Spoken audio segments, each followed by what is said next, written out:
Hello everyone, मेरा नाम सुभाष सोनभद्र है और हम यहाँ पर मार्केट ट्रेंड ट्रैकर के लर्निंग वीडियो के सीरीज के दूसरे एपिसोड में आ चुके हैं। पिछले एपिसोड में हमने ये देखा कि इन्वेस्टमेंट क्यों जरूरी होता है और आपके फ्यूचर को सिक्योर करने के लिए सबसे अच्छा investing instrument stock market investing क्यों है। अगर आप लोगों ने वो वीडियो नहीं देखा है तो प्लीज उसे चेक कर लें। आज के वीडियो में हम company, shares, stock exchanges etcetera इन सब के बारे में जानेंगे। अगर हम इसे क्रिकेट के एग्जाम्पल से समझना चाहें तो कोई सा भी गेम खेलने से पहले आपको कुछ बेसिक रूल्स रेगुलेशंस पता होने चाहिए। सभी नहीं, लेकिन कुछ तो बेसिक पता होना ही चाहिए। जैसे कि बैट्समैन क्या होता है, बॉलर क्या होता है, बॉल क्या होता है, बैट क्या होता है, 4 और 6 किसे बोलते हैं, आउट क्या होता है, अंपायर क्या होता है, एक्सेट्रा। अगर शेयर मार्केट की बात करें तो बेसिकली हमें यह समझना होगा कि कंपनी क्या होती है, कितने तरह की होती है, कोई कंपनी प्राइवेट लिमिटेड से पब्लिक क्यों होना चाहती है, वो फंड कैसे रेज करती है, सेबी क्या होता है, डीमैट अकाउंट क्या होता है, ये सब चीजें। जैसा मैंने पहले बोला कि हमें सारी चीजें नहीं जाननी है, लेकिन इतना तो जरूर जानना है कि हम अपनी खुद की एनालिसिस परफॉर्म कर सकें, और हम यहाँ पर सिर्फ उतना ही सीखेंगे। कोई भी कंपनी एक ऐसी इकाई होती है जो अपने प्रोडक्ट और सर्विसेज के थ्रू कस्टमर्स को एक सॉल्यूशन प्रोवाइड करती है और उसके बदले में कोई फी चार्ज करती है। जैसे कि अगर आपको पॉइंट ए से पॉइंट बी तक जाना हो तो आप डिफरेंट सोर्सेज ऑफ ट्रांसपोर्टेशन ले सकते हैं, जैसे कि ऑटो, टैक्सी, बस और आपकी खुद की कार। डिपेंडिंग ऑन आप कौन सी सर्विसेज ले रहे हैं उसके हिसाब से आपको पे करना होगा। जितनी बेहतर सर्विस होगी, जितना उसका प्रीमियमाइजेशन होगा, उतना ही उसका वैल्यू क्रिएशन होगा। फॉर एग्जाम्पल, अगर आपको कोई फोन खरीदना है तो एप्पल का फोन खरीदने के लिए आपको हाई वैल्यू देनी पड़ेगी, क्योंकि एप्पल की ब्रांड वैल्यू बेहतर है।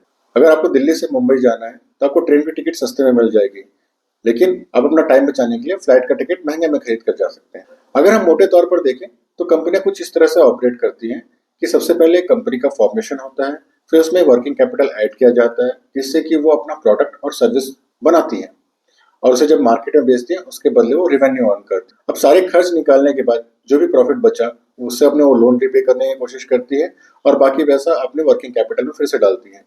लेकिन इस समय उसे फिर से जरूरत पड़ती है कि उसे फंड रेज करना पड़े।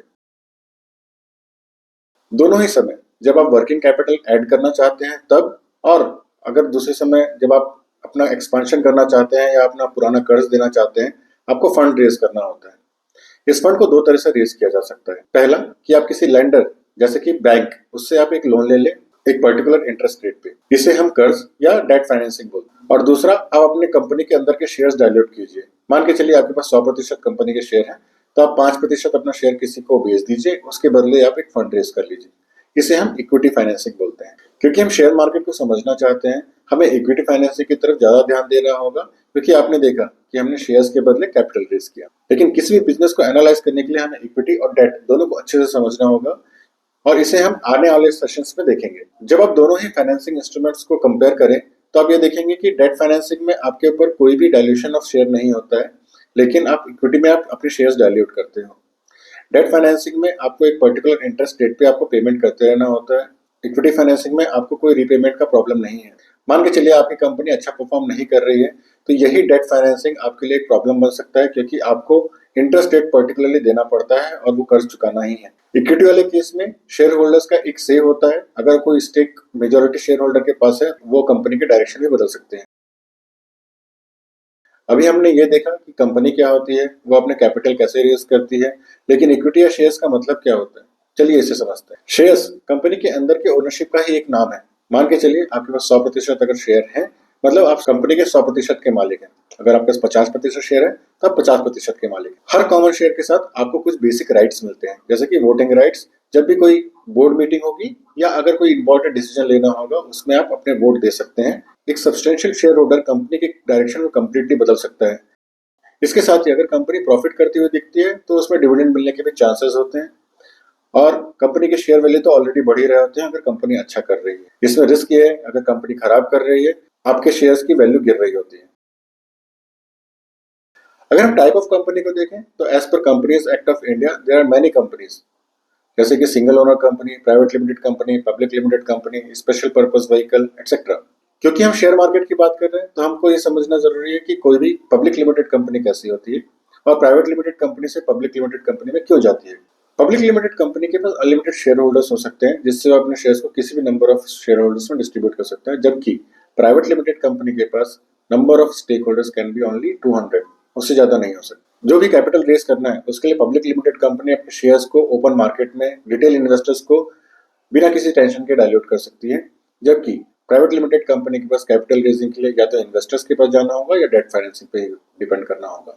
फाउंडर का बहुत ज्यादा कंट्रोल होता है किसी भी प्राइवेट लिमिटेड कंपनी में, जबकि public limited company majorly control होती है अपने स्टेक होल्डर से, जिसमें ओनर के साथ और फाउंडर के साथ साथ बाकी स्टेक होल्डर और बोर्ड मेंबर्स का भी बहुत कुछ लेना देना होता है। और सबसे इंपॉर्टेंट बात यह है कि किसी भी पब्लिक लिस्टेड कंपनी को बहुत स्ट्रिक्ट गाइडलाइंस के अंदर और सेबी के ऑब्जर्वेशन के अंदर काम करना होता है, जो कि छोटे से छोटे इंडियन इन्वेस्टर के राइट को प्रिजर्व करती है। प्राइवेट लिमिटेड कंपनी से पब्लिक लिमिटेड कंपनी जाने के 3 बेसिक रीजन होते हैं। पहला, कि वो किसी तरह का फंड रेज करना चाहती है through equity dilution.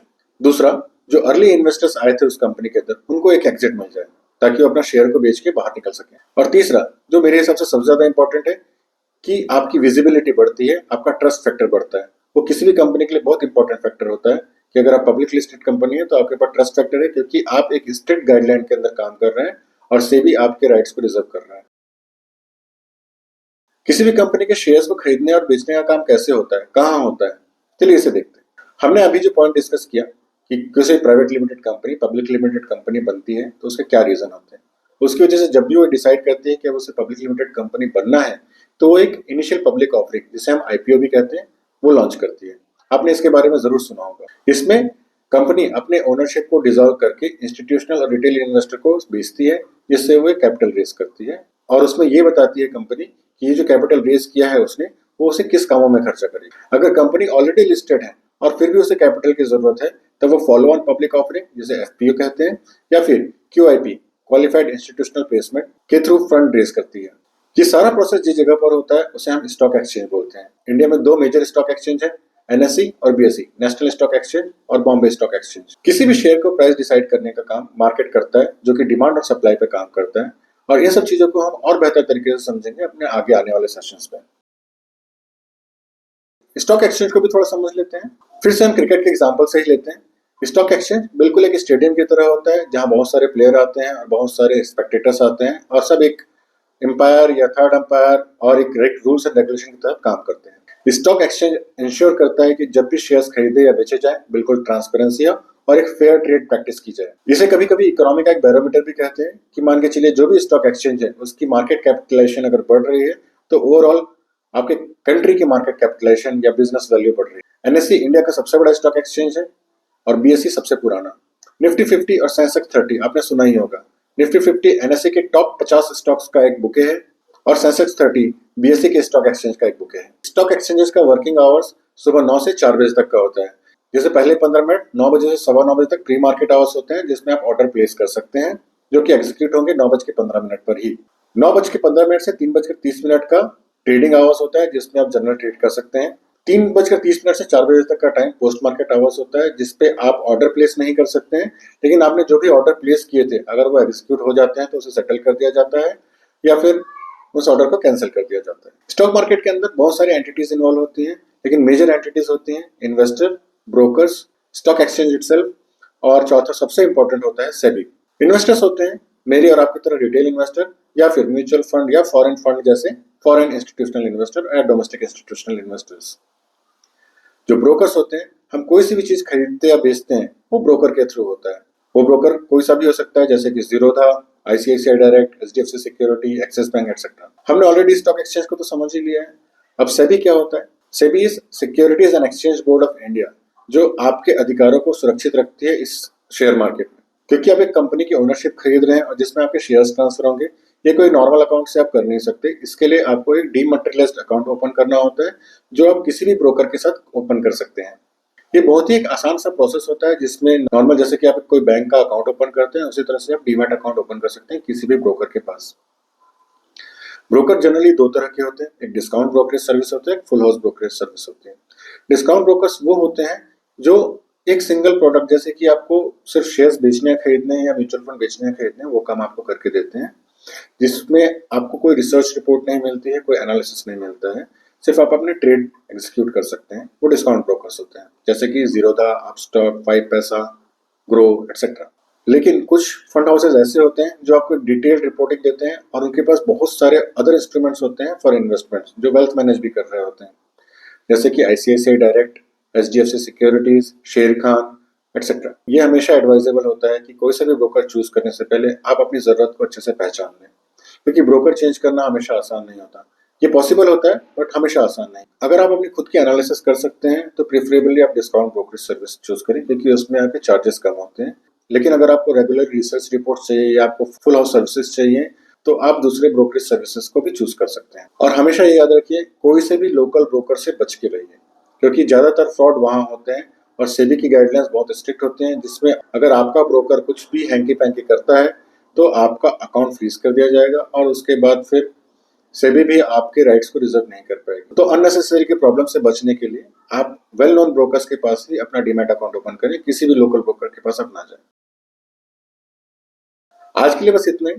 Next episode में हम देखेंगे कि इंडाइसेस क्या होते हैं, कितने तरह के होते हैं, उनका इंपॉर्टेंस क्या होता है, स्टॉक एनालिसिस किसे बोलते हैं, उसमें फंडामेंटल और टेक्निकल एनालिसिस क्या होता है, हमारे पास कौन कौन से इंस्ट्रूमेंट हैं, कौन कौन से टूल्स हैं जिससे हम ये एनालिसिस कर सकते हैं। आपको ये सेशन कैसा लगा प्लीज कमेंट बॉक्स में बताएं।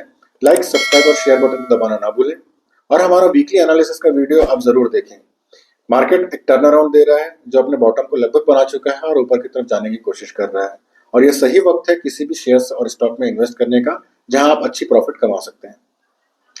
तो अंत तक वीडियो को देखने के लिए धन्यवाद। सी यू इन नेक्स्ट वीडियो।